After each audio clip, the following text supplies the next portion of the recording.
नमस्कार मित्रो, माझ्या कायदेभान या लीगल चॅनलवर तुमचं स्वागत आहे। तर आजच्या व्हिडिओचा विषय आहे की इन्शुरन्सच्या पैशातून एखाद्याने प्रॉपर्टी घेतली असेल तर इतर वारसांचा त्या प्रॉपर्टीवर हक्क बनतो का, त्या संदर्भाने तरतूद काय आहे आणि एक जजमेंट काय आहे बघूया। तर मित्रो, बरेचदा असं होतं की आपल्या घरातील कुटुंब प्रमुख यांचं बरेचदा इन्शुरन्स असतं आणि ते मयत झाल्यानंतर नॉर्मली हे जे पैसे आहेत हे त्याला मिळतात जो नॉमिनी आहे।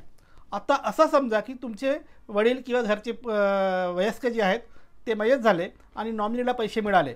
या पैशातून या नॉमिनीनी इतर सगळ्या भावंडांना पैसे देण्यापेक्षा किंवा देण्याऐवजी या पैशातून प्रॉपर्टी विकत घेतली असेल।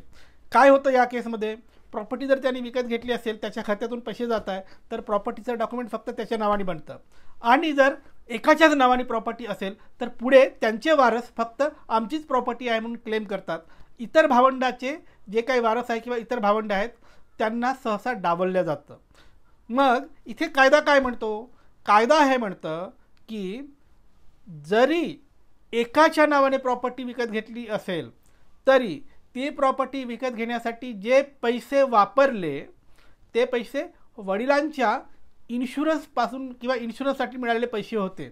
म्हणजे प्रॉपर्टी ज्या भावांनी विकत घेतली तो फक्त नॉमिनी होता आणि त्यांनी जे पैसे वापरले ते त्याचे स्वकष्टार्जित पैसे नव्हते, वडिलांचे इन्शुरन्सचे पैसे होते। जर वडिलांचे इन्शुरन्सचे पैसे होते तर याचाच अर्थ असा होतो की त्या पैशावर इतर सगळ्या भावंडांचा अधिकार होता।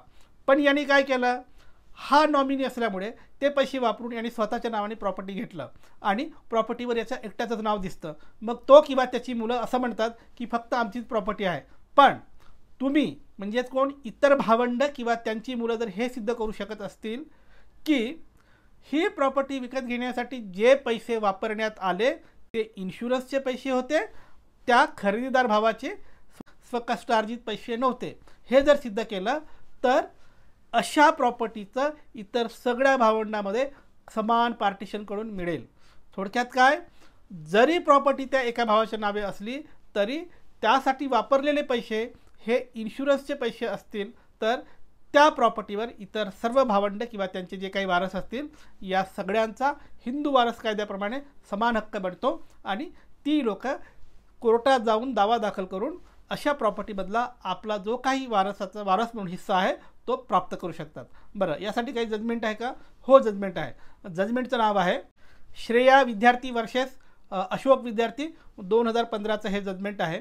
अशाच प्रकारची केस कोर्टात गेली होती। या संदर्भाने या जजमेंटमध्ये कोर्टाने सखोल विवेचन केलं आणि इन्शुरन्सचे पैसे असतील तर त्या पैशातून घेतलेली प्रॉपर्टी ही सगळ्या वारसांची असते आणि त्यांना तिथे राईट असतो, अशा पद्धतीचा रूलिंग्स या जजमेंटमध्ये दिला आहे। तर मित्रो, ही होती माहिती।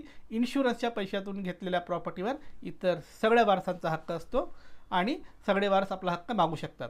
मित्रो, तुमच्यासाठी असंच मी कायद्याचे व्हिडिओ आणत राहीन। कायद्याचं ज्ञान वाढवण्यासाठी कायदेभान पाहत राहा आणि हो, ज्यांना कायदेशीर सल्ला हवा आहे ते संपर्क करू शकतात। माझा नंबर तुमच्या स्क्रीनवर दिसतोय, पण थेट फोन करायचा नाही। व्हॉट्सॲपवर जा, नाव, गाव, जिल्हा, केसची माहिती लिहून पाठवा। तुमच्या केसमध्ये मेरिट असेल तर आम्ही तुम्हाला सल्ला देऊ। बाय।